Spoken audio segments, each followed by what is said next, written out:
Bienvenue donc à ces rendez-vous de l'attractivité, ces troisième rendez-vous de l'attractivité en partenariat avec Ernst & Young.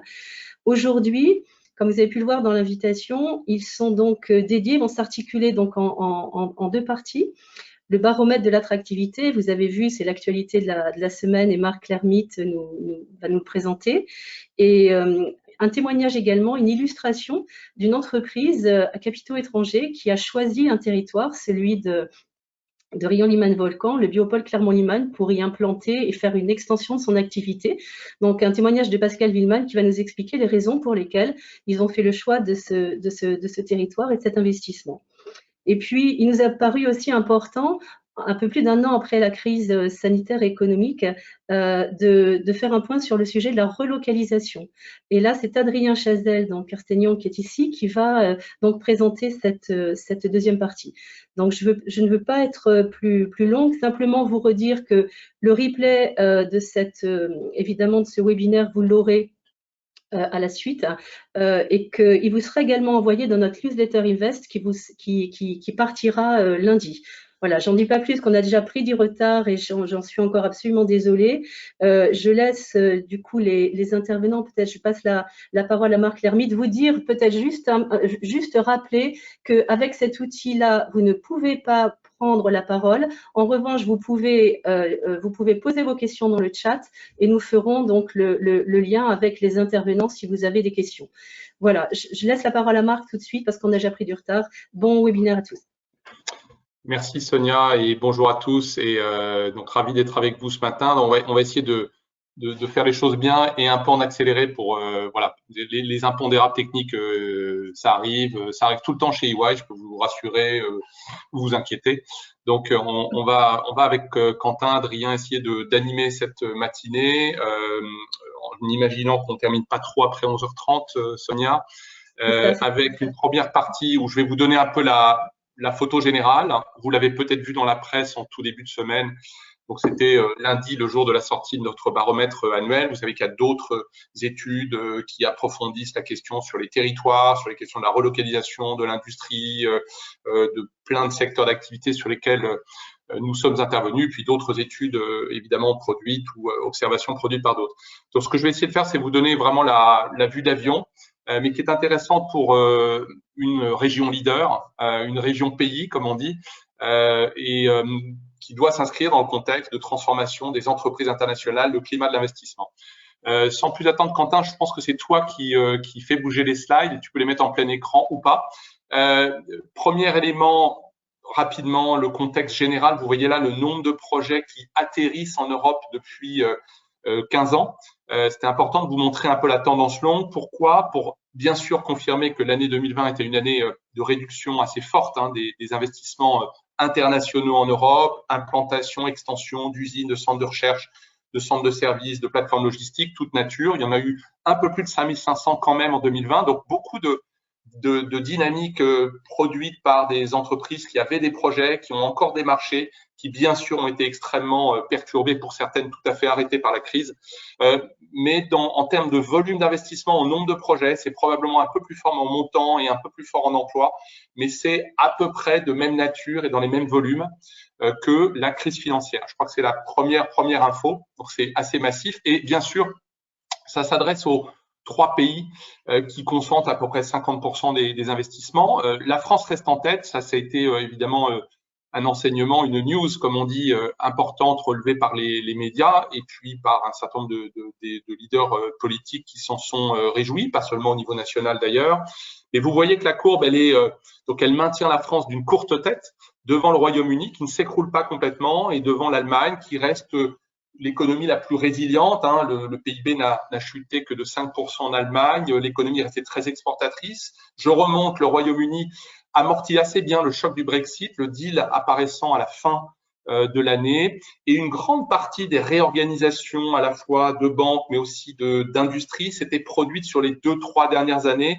Donc, l'effet a été un peu moindre sur l'année 2020, mais quand même. Le Royaume-Uni baisse de 12%, ce qui est à peu près la moyenne européenne, et la France chute un peu plus. Elle chute un peu plus, on le verra dans quelques instants, parce qu'un certain nombre de secteurs dans lesquels l'investissement international est très présent, évidemment sans suspense, l'automobile, l'aéronautique, le tourisme, avec un grand tissu de prestations de services et dans l'automobile aéronautique, évidemment, un écosystème de sous-traitants, d'équipementiers qui se sont affaissés à cause de la crise, plus que la moyenne européenne et plus que nos concurrents. Il n'y a pas de mal français, les dirigeants ne nous disent pas la France a très mal géré sa crise sanitaire. Et par ailleurs, Quentin, si tu vas sur la page suivante, on voit qu'ils sont assez positifs vis-à-vis du soutien économique qui leur a été apporté. Je crois que beaucoup d'études, beaucoup d'observations le disent. Le soutien à la fois national et local à l'économie dans sa phase d'urgence et sa séquence relance. Je pense que cette question englobe les deux moments, l'urgence, donc ce qui a été déroulé entre avril et juillet de l'année dernière, le plan de relance, France Relance, et les plans régionaux et locaux qui se sont démultipliés ou déployés à partir de fin août, début septembre, pour certains un petit peu plus tôt. Et bien tout ça, ça a été jugé plus performant ou beaucoup plus performant que dans d'autres pays parce que la quantité de ce soutien est assez conséquente, entre 600 et 700 milliards au total au plan national. Le plan de relance, 100 milliards, bon niveau européen. Il y a des pays dans le monde qui ont fait plus et beaucoup plus vis-à-vis de leurs économies, de leurs investissements internationaux. Mais en Europe, on va dire que le sentiment général, et je pense qu'on le sait à peu près tous, c'est que il y a des angles morts, il y a des secteurs qui se sont sentis un peu écartés. Bien sûr, on n'est pas toujours bien adjointé entre ce qui est proposé et ce qui est souhaité ou nécessaire par les entreprises, mais globalement, le niveau du soutien économique a été important.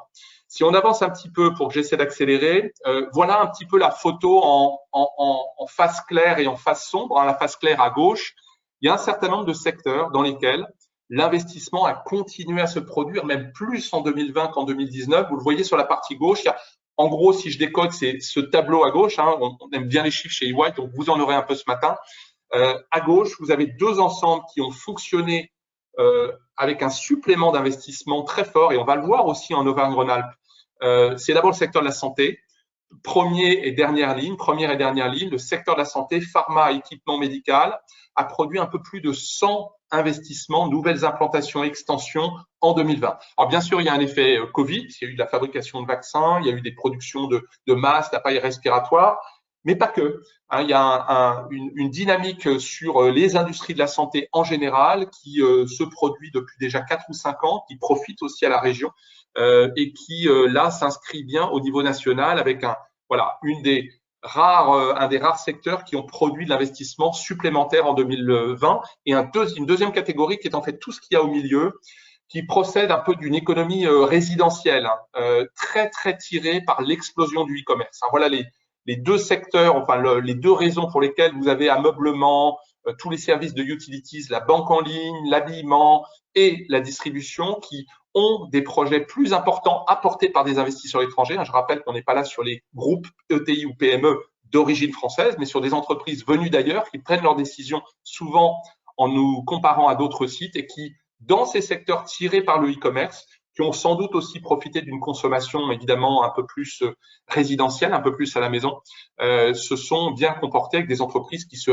réorganisent pour s'adapter à tout ça. Et puis à droite, alors il faut commencer par le bas, c'est principalement autour de l'automobile aéronautique, les constructions fabricants de moyens de transport qu'on a d'abord le démarrage d'une crise de l'investissement assez grave, mais il y a quand même eu 63 projets annoncés en 2020, mais 23 de moins que l'année précédente.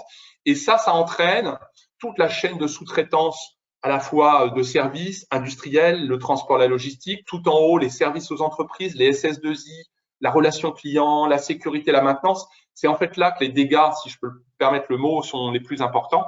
Il faut être très attentif à ça en termes de moyens de réponse, de soutien, de veille, d'observation des entreprises en situation difficile. C'est qu'il y a évidemment un cœur industriel qui a été très touché, qui se relève là en ce moment assez doucement, mais qui se relève quand même.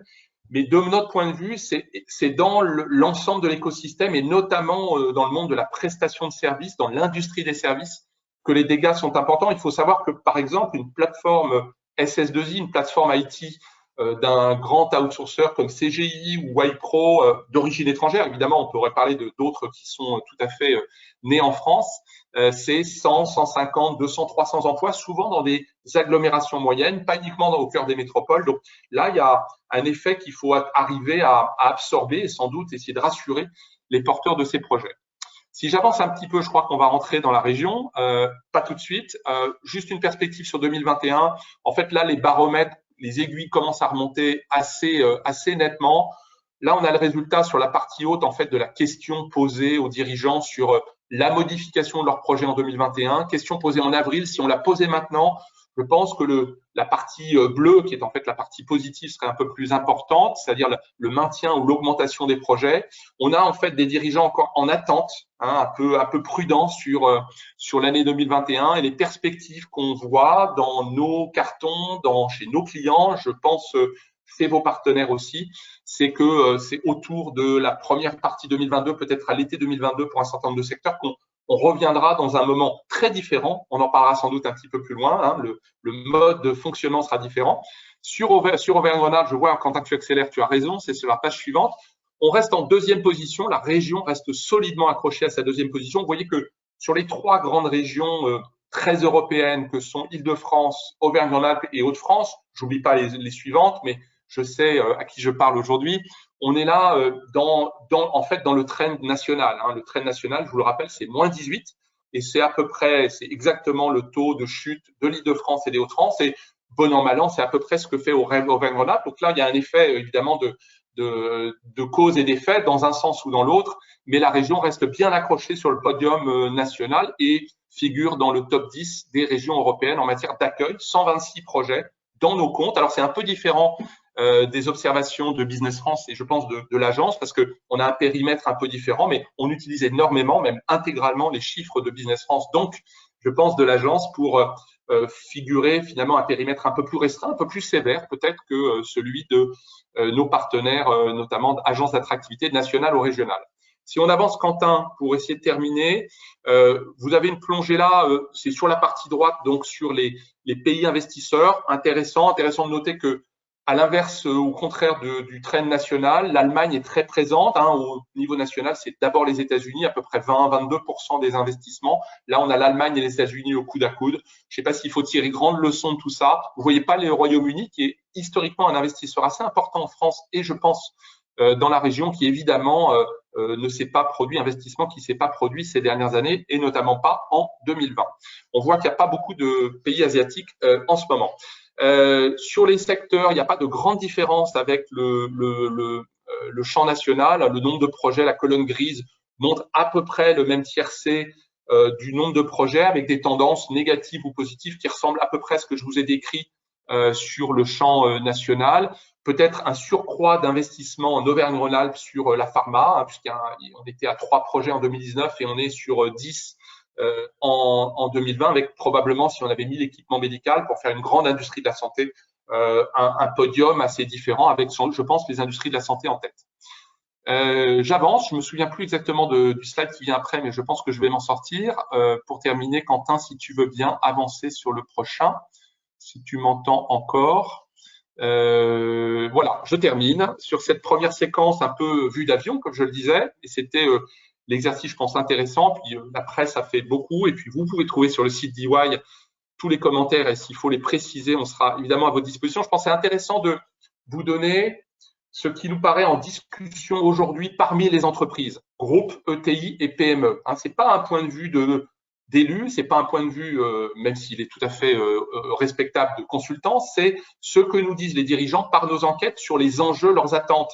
Et je pense sur les attentes vis-à-vis de la France, c'est le baromètre de l'attractivité de la France, mais aussi des territoires et notamment des grands territoires internationaux qui sont très, très coïncidents avec l'attractivité de la France. Première série d'attentes de court terme, maintenir le cadre. Je pense que c'est très important qu'on se dise en ce moment, il n'y aurait rien de pire que le changement des règles, la rétroactivité d'un certain nombre de dispositions fiscales, réglementaires. Les entreprises ont besoin de stabilité et de flexibilité pour repartir et pour rassurer leur siège quand elles sont des entreprises étrangères, ce dont on parle aujourd'hui. Deuxième attente de court terme, Quid du plan de relance pour moi, pour mes projets dans le champ numérique, dans le champ environnemental, on en parlera dans quelques instants. Est-ce que ces 100 milliards, ils sont là? Est-ce qu'ils sont accessibles? Les appels à projets sont-ils pas compliqués? Est-ce qu'on va préférer les entreprises françaises ou en France depuis longtemps, ou moi, nouvel arrivant dans le territoire, est-ce que j'y ai accès? C'est une question qui nous est posée. Il y a peut-être un peu de perception, un peu de réalité. En tout cas, je pense qu'il faut que vous soyez attentifs au fait que ce buzz, il est dans l'esprit de pas mal de dirigeants. Et dernier point sur le court terme, la question un peu lancinante, très politique, un peu émotionnelle de la souveraineté. Attention à ne pas trop agiter le hochet de la souveraineté, qui veut dire on ferme les frontières. Et du coup, est-ce qu'on peut continuer à tirer des capitaux, des talents, de nouveaux investisseurs, de nouveaux sous-traitants, de nouveaux partenaires? Vous voyez, hein, la ligne de crête, elle est assez ténue dans les pays ou dans les régions qui agitent beaucoup cette question de Made in France, de rester ensemble. On en parlera dans quelques instants sur la relocalisation. Sur le moyen terme, je pense qu'il n'y a pas de surprise sur le fait que les entreprises nous disent si on veut transformer l'économie, le plan de relance va nous y aider. Il faut qu'on soit encore très fort et fier de la dynamique entrepreneuriale qui s'était quand même bien redressée ces dernières années en France, mais il y a encore beaucoup de boulot notamment sur le carburant financier.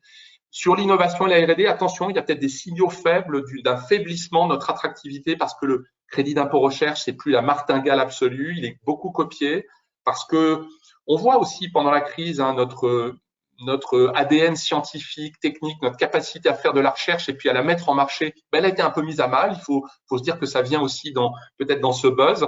Quelles sont les compétences des métiers de demain? On sait qu'il va y avoir une énorme translation de compétences et puis des compétences là, ne serait-ce qu'aujourd'hui, il faut savoir utiliser un ordinateur, enfin, en tout cas pour nous. Encore une fois, les questions logistiques, les problèmes logistiques arrivent, mais ces compétences à la fois numériques, ces compétences dans tous les métiers finalement et dans tous les secteurs, comment est-ce qu'on peut être au rendez-vous de la formation et du financement de cette formation? Et puis une attente, là je suis toujours sur la colonne du milieu, de modernisation, de simplification, d'agilité sur l'investissement et sur l'action publique. Un peu plus de rapidité, un peu plus d'accessibilité.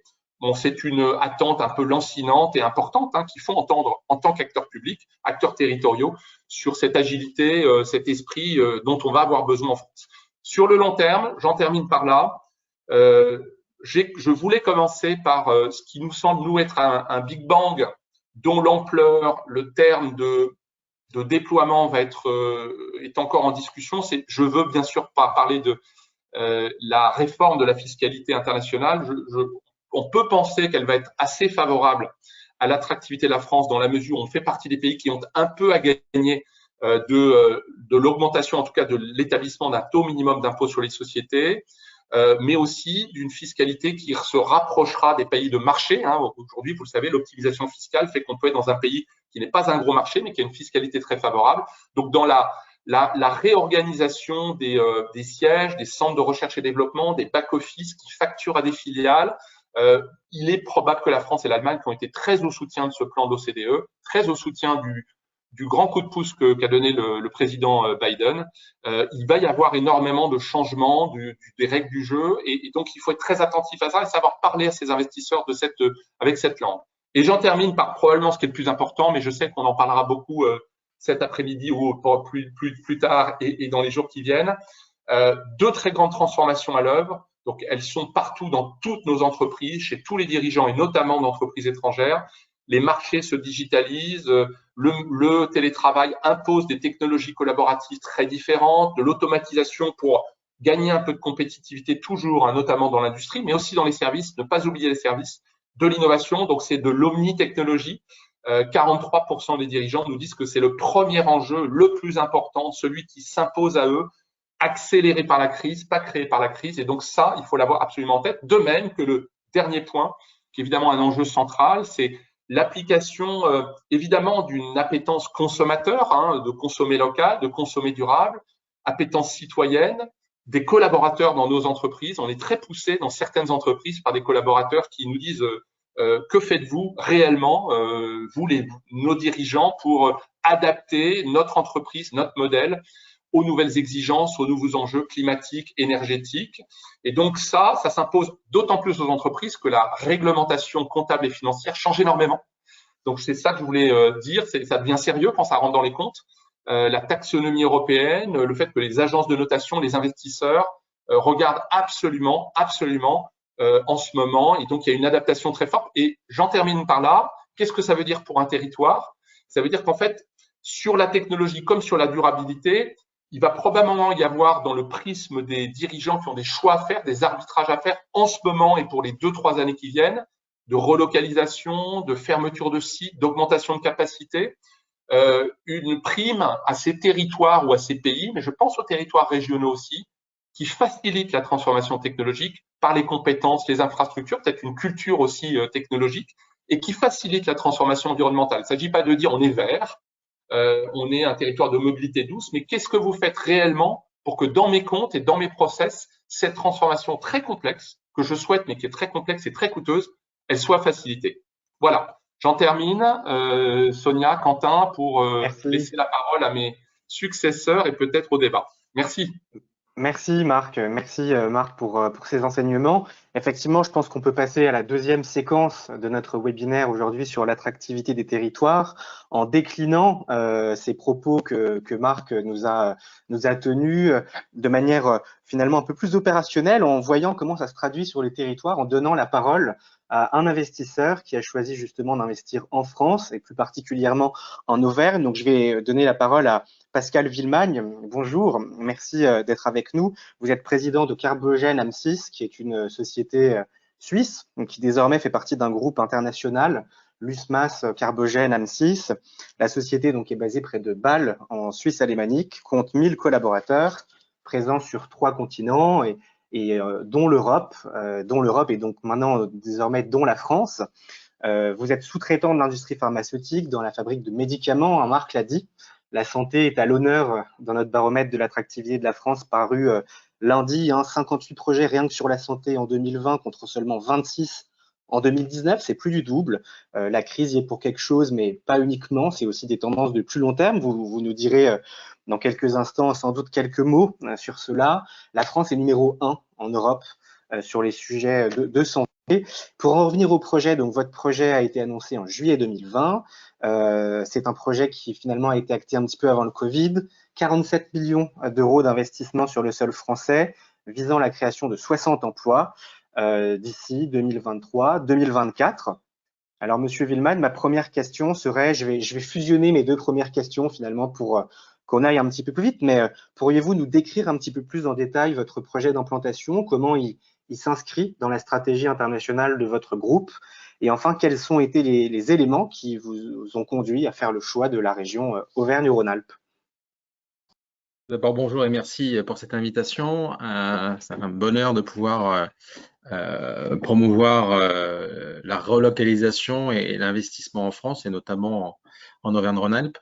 La décision d'investir sur l'industrie du médicament de la part du groupe Deichmann Carbogène AM6 a été au corps des discussions il y a déjà quelques années de cela, puisque dès 2011, puisque le groupe était un groupe de chimie à la base, il y a eu une volonté de se rapprocher plus du patient dans la chaîne pharmaceutique et d'aller vers le médicament, et notamment le médicament injectable. Et c'est pour ça qu'on a fait un premier achat en 2012 d'un site en Auvergne déjà, à Rion, une petite entreprise qui s'appelait Créapharm et qui est aujourd'hui le cœur de Carbogène AM6 France, avec à l'époque 10 employés. Aujourd'hui, ce site existe toujours, il en a 30, et donc comme vous l'avez dit, on a souhaité continuer l'investissement en construisant une nouvelle unité sur le site de Saint-Beauzire, qui est à 8 km de Rion, donc entre Rion et Clermont-Ferrand, puisqu'on a, au sein du groupe, eu la volonté de continuer cette croissance et cette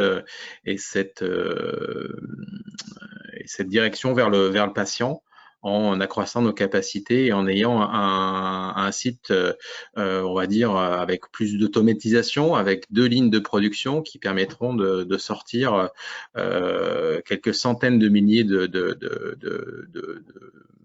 d'unités médicamenteuses par an. Notre activité, c'est une activité de sous-traitant de l'industrie pharmaceutique. On n'a pas de produits en propre. On est là, on vient supporter le développement.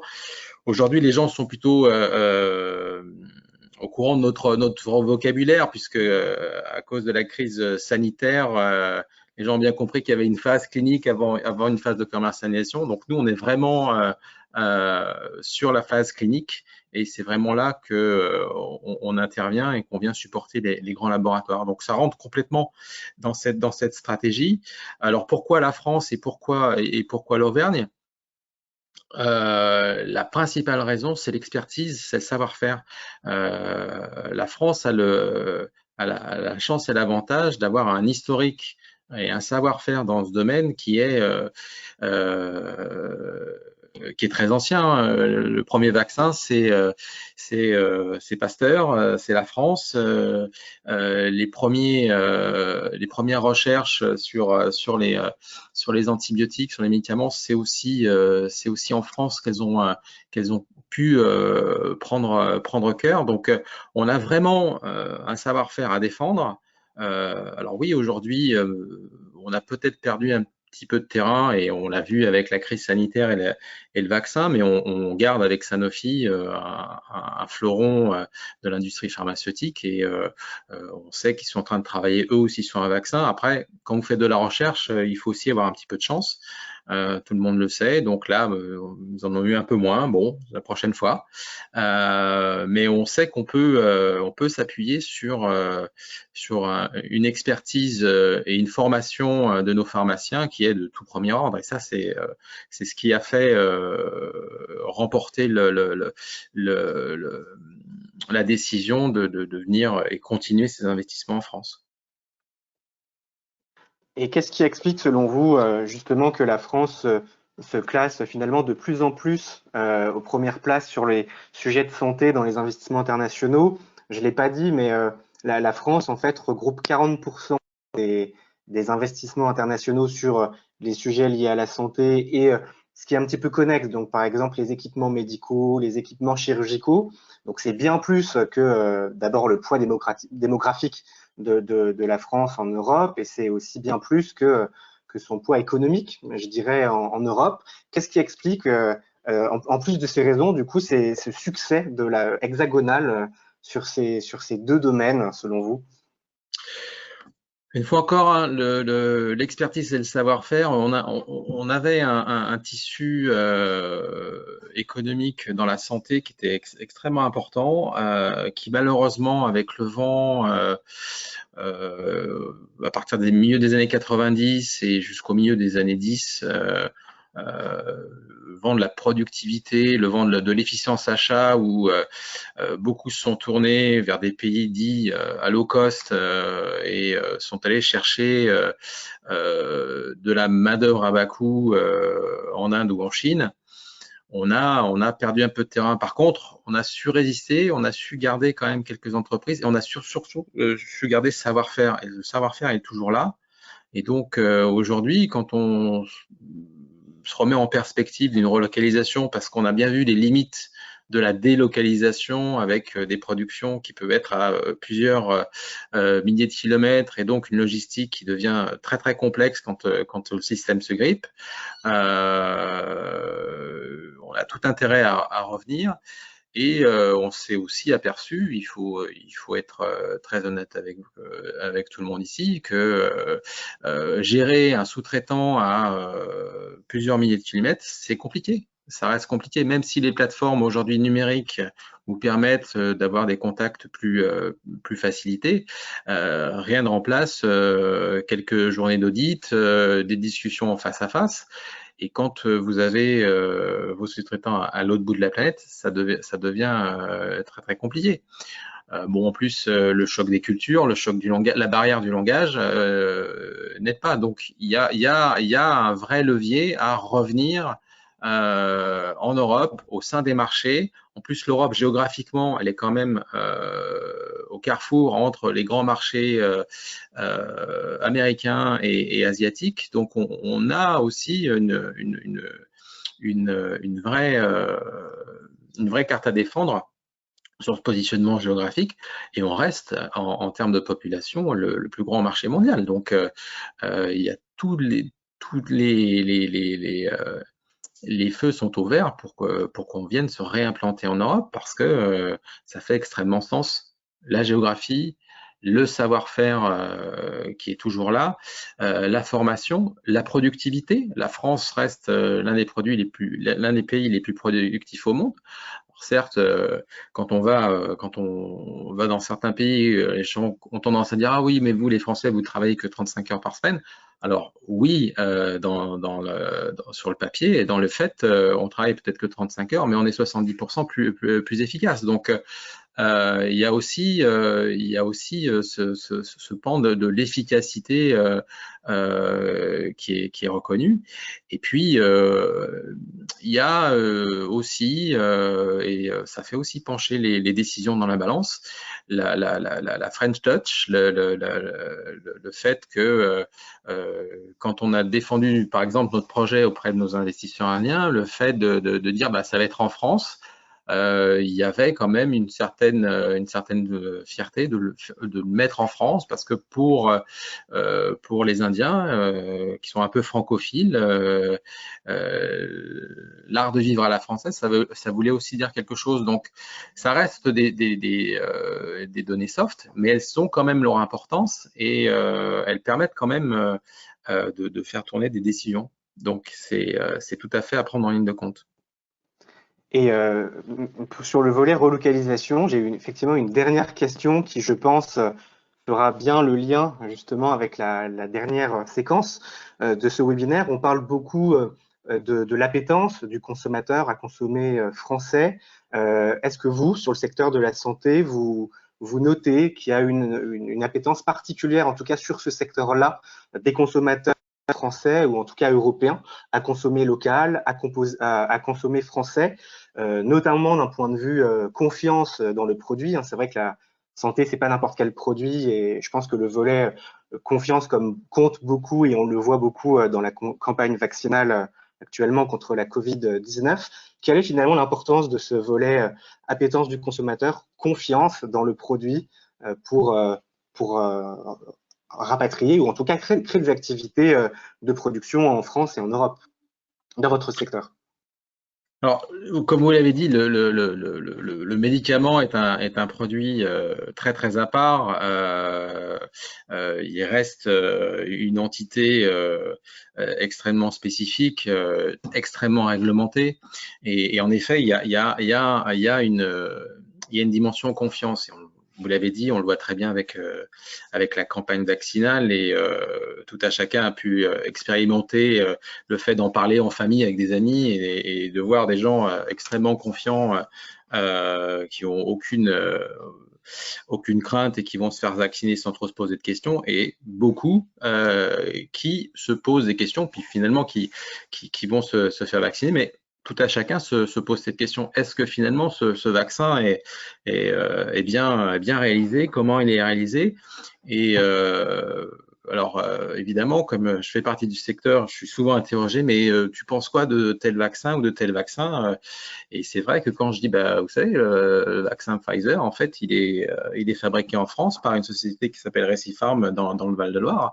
Ah bon, donc c'est tout bon, on peut le prendre. Et c'est vrai que les gens ont plutôt tendance, parce que c'est fabriqué sur le sol français, à avoir plus confiance. Alors, ça ne veut pas dire que nos collègues européens travaillent mal, pas du tout d'ailleurs, mais il y a une dimension. Si c'est local, j'ai plus confiance, et je suis plus enclin à passer le pas. Donc c'est une vraie dimension à prendre en ligne de compte.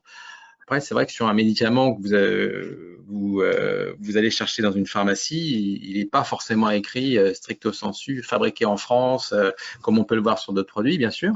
Mais la France reste un des hubs pharmaceutiques en Europe, et on a une large partie de la puissance de fabrication du médicament en Europe. Donc, il y a un grand nombre de médicaments qui sont fabriqués en France. Très bien, merci beaucoup pour ces éclairages, Monsieur Villemagne. Je vois qu'il est 11h24, donc je vous propose qu'on avance vers la dernière séquence de ce webinaire attractivité, mais que vous avez très bien introduite parce qu'on va parler effectivement relocalisation. Donc je vais effectivement commencer par vous présenter quelques éléments qui nous viennent tout droit de notre baromètre de l'attractivité qui est donc tout chaud. Donc la première des questions, c'est effectivement de se poser la question de ces relocalisations alors que on en parle beaucoup dans la presse, dans le débat public, dans le débat politique, et donc on a accordé à ces relocalisations une place de choix dans notre baromètre de l'attractivité EY. Premier résultat phare, 55% des dirigeants d'entreprises internationales interrogés émettent l'idée de rapatrier des activités de production en France, donc de relocaliser des activités en France dans les prochaines années. Donc c'est un très bon résultat, un résultat très positif, puisque plus d'un dirigeant sur deux d'entreprises internationales serait favorable à l'idée de rapprocher des activités. Quand on regarde les résultats dans le détail, vous avez du coup devant vous les résultats un petit peu plus détaillés. On voit qu'on peut voir le verre à moitié vide ou le verre à moitié plein finalement. Donc on va délibérément choisir de le voir à moitié plein pour être positif. Quand on regarde les temporalités, en fait sur ces 55%, seuls 18% des répondants nous disent vouloir rapatrier ou en tout cas relocaliser des activités en France à court terme, donc soit immédiatement, donc dans les prochaines semaines ou les tout prochains mois, soit dans les prochains mois, donc disons d'ici un an et demi. Donc de 55 à 18%, c'est une première marche. Après, c'est un résultat qui reste quand même très encourageant parce que si toutes ces intentions de relocalisation se traduisaient et se convertissaient, on va dire, à 100%, nous aurions une entreprise sur 5, près d'une entreprise sur 5 qui rapatrierait des activités en France, et ça correspondrait à un mouvement complètement massif de relocalisation. Mais en tout cas, voilà un petit peu un premier éclairage sur ces mouvements et ces intentions de relocalisation. Lorsque l'on regarde les raisons, effectivement, je pense que c'est avant toute chose la volonté de réduire la dépendance de la chaîne industrielle de sources uniques ou dominantes. C'est une question qu'on avait déjà posée lors de notre baromètre de l'attractivité en 2020.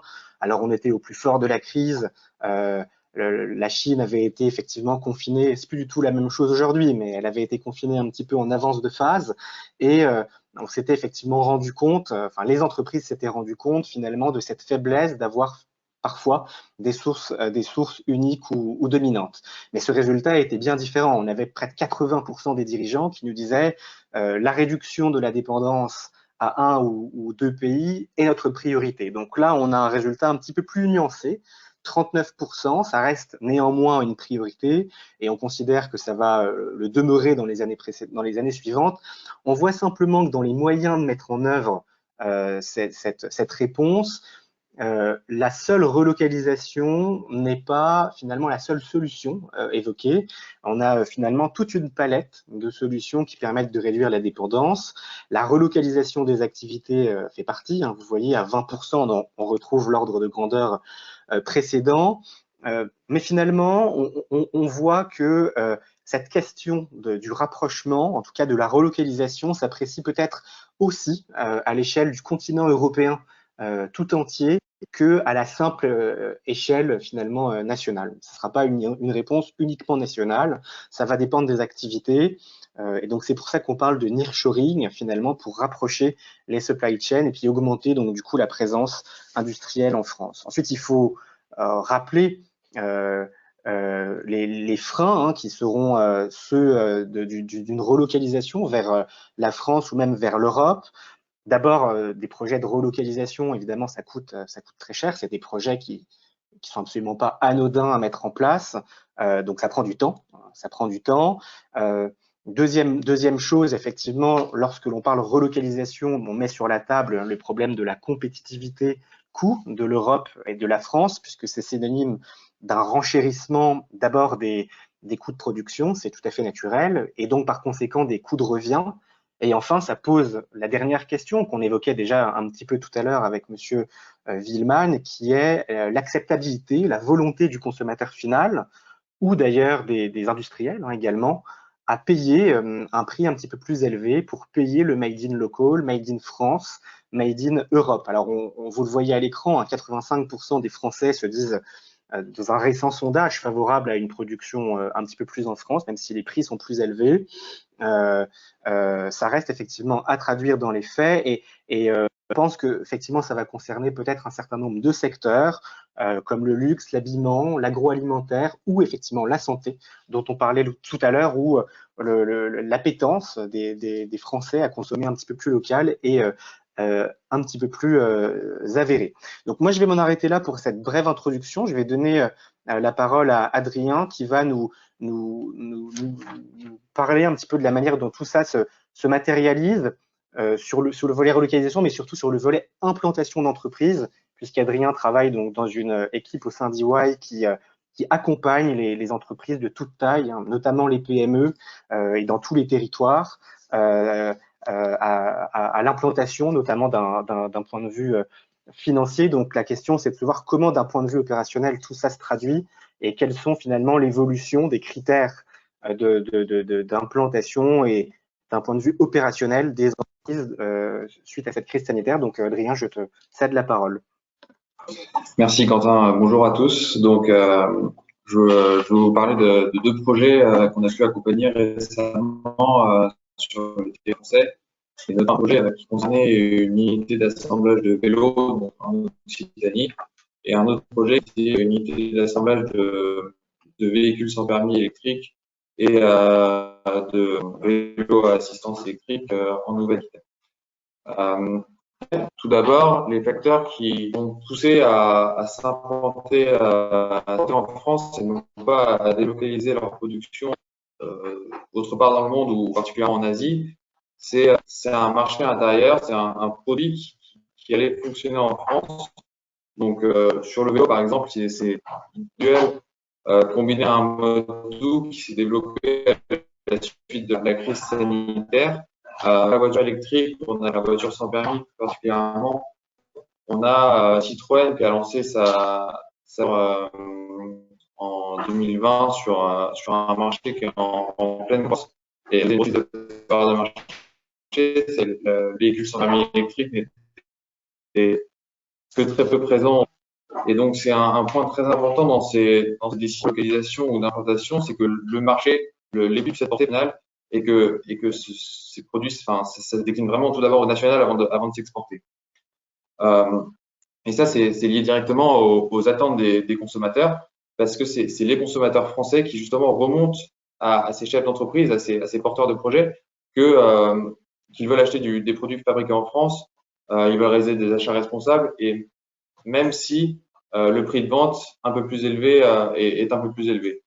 Donc, concernant ces deux projets, ce qui les a poussés à s'implanter en France, c'est la remontée des clients, la remontée des distributeurs qu'ils voulaient des produits fabriqués en France et non pas des vélos ou des voitures qui aient fait des dizaines de milliers de kilomètres avant d'arriver dans les magasins.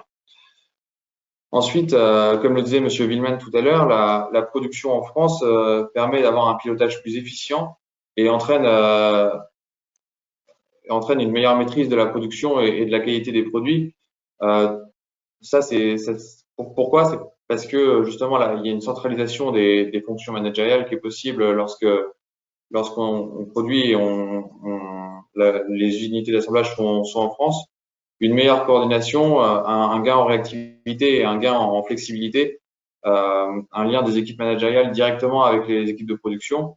Et donc, tout ça permet un meilleur pilotage et donc de garder le contrôle sur la production et la qualité des produits. La qualité des produits, ça revient à la demande des consommateurs qui veulent des produits fabriqués en France et de très bonne qualité aujourd'hui. Ensuite, il y a quelque chose qui est vraiment venu à impacter ces décisions, c'est la crise sanitaire. Donc, je vais pas m'étendre dessus, mais ça limite quand même beaucoup les déplacements des biens, des personnes, les délais de livraison, les coûts logistiques augmentent très fortement. Par exemple, on avait l'exemple sur un des projets, le premier sur les vélos uniquement, le porteur de projet nous disait que le prix du conteneur entre Shanghai et Le Havre avait augmenté, avait été multiplié par 4 ou 5. On a également donc sur le marché du vélo et aussi dans d'autres secteurs tels que l'électronique, on a des ruptures de matières premières très fortes en ce moment dues à la crise. On a des délais de livraison qui étaient de 3 à 6 mois avant, qui sont passés de 6 à 15 mois sur les composants pour les vélos. Donc tout ça pousse à une implantation en France et non pas à l'étranger. Et également, on a on a les fournisseurs qui ne veulent pas s'engager à produire plus s'ils n'ont pas d'engagement de commande à 3 à 4 ans, donc jusqu'en 2024-2025.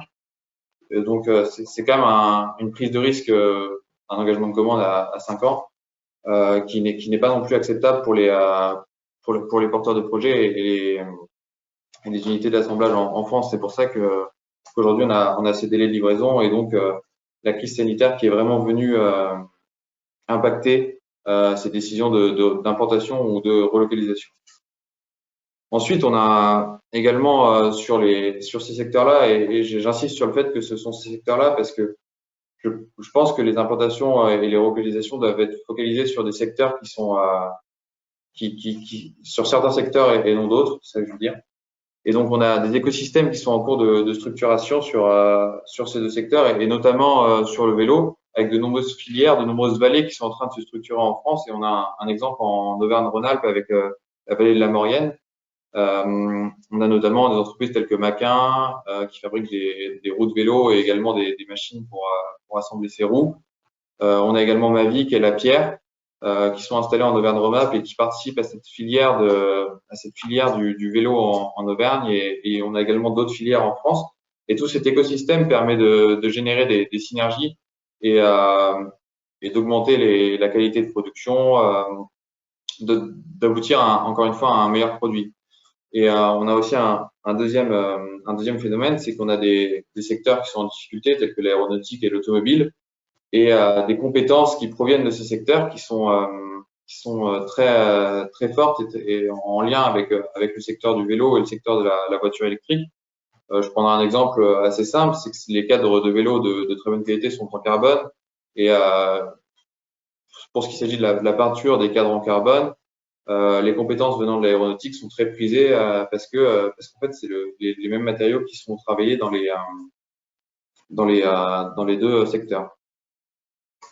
Ensuite, on a des politiques publiques qui aident à démarrer ou à faire changer de dimension les projets. Donc, on a bien sûr les fonds européens qui sont déclinés à l'échelle régionale, donc le fonds FEDER. À la suite de la crise sanitaire, il y a eu le fonds REACT Union européenne. Tous ces fonds doivent être la Commission européenne doit prendre des décisions pour la période 2021-2027, mais ils vont revenir sur le marché des subventions, si j'ose dire, et ils vont permettre de financer des projets. Et on a également le plan de relance qui est très performant en France, comme le disait Marc tout à l'heure. 100 milliards, dont 35 milliards sont fléchés vers les entreprises sur 2020-2022, qui concernent 4 axes, donc la décarbonation de l'industrie, l'appareil productif, l'innovation et celui qui nous concerne aujourd'hui, donc la relocalisation ou l'implantation des activités stratégiques en France. Ce plan de relance, le retour du terrain qu'on peut faire, c'est que il aide vraiment les projets à démarrer ou bien à changer de dimension. C'est-à-dire que des projets qui auraient été de plus petite envergure vont, grâce au plan de relance et aux subventions obtenues via les appels à projets, prendre une dimension plus importante dès le départ et donc démarrer plus sereinement. Donc c'est une prise de risque qui est un peu plus limitée, des financements qui sont plus faciles à trouver grâce à ces subventions publiques. Et donc c'est à la fois au niveau national, mais également au niveau régional, donc via les fonds européens et les fonds régionaux ou bien locaux qui peuvent exister dans les différents territoires. Et tout ça, ça nous amène à qu'est-ce que ça nous amène à dire, c'est que l'équation économique qui va être modélisée lorsqu'une entreprise va chercher à faire une implantation ou à se délocaliser, va devenir intéressante en s'implantant en France. C'est-à-dire que les coûts de main-d'œuvre dans les pays à bas coût et les pays émergents, ils sont en train d'augmenter à la suite de la crise sanitaire, mais c'est aussi dû à l'émergence de ces pays. On a des prix de vente sur des produits qui vont être vendus sur le territoire français qui sont plus élevés et qui vont être acceptés par les clients, quitte à diminuer un peu les volumes. Sur le vélo, on a également une loi anti-dumping pour les vélos qui sont importés d'Asie, et donc on a une taxe très importante pour ces vélos. Et donc tout ça mis dans l'équation financière, on se rend compte qu'avec les aides de l'État pour démarrer les projets, on a une équation qui devient positive et un réel intérêt, en plus de tout ce qu'on a dit avant, pour s'implanter en France pour des notions de productivité et de rentabilité. Et donc c'est là que je voulais en venir aujourd'hui en vous présentant donc ces deux projets qui se sont implantés en France et non pas sur d'autres territoires pour réussir. Parfait. Ben, merci beaucoup Adrien pour cet éclairage. Je vois qu'il est 11h39. Alors, j'ai pas accès aux questions. Je sais pas, Sonia, Stéphanie, Cécilia, si vous souhaitez réaliser une petite séance de questions-réponses, si vous avez des questions sur l'outil. En tout cas,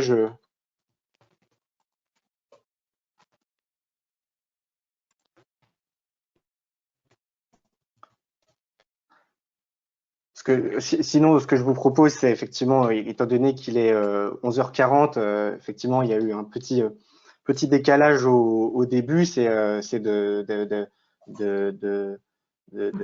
d'en rester là également. Je ne sais pas si Auvergne, si vous souhaitez dire un petit mot de conclusion, sinon je peux le faire. C'est bon, je pense que le son est revenu. Et on vous entend, très bien. Voilà. Écoutez, je pense moi je vois pas le chat tout de suite, donc décidément on est maudit là avec. Il n'y a pas de questions. Il n'y a pas de questions pour l'instant. Bon, mais écoutez, ce que je vous propose, c'est en effet, bon, déjà de nous excuser à nouveau de ces problèmes techniques. J'espère que vous avez pu quand même profiter de ce contenu et de ces webinaires. L'enregistrement, lui, a bien été fait, donc on vous le proposera.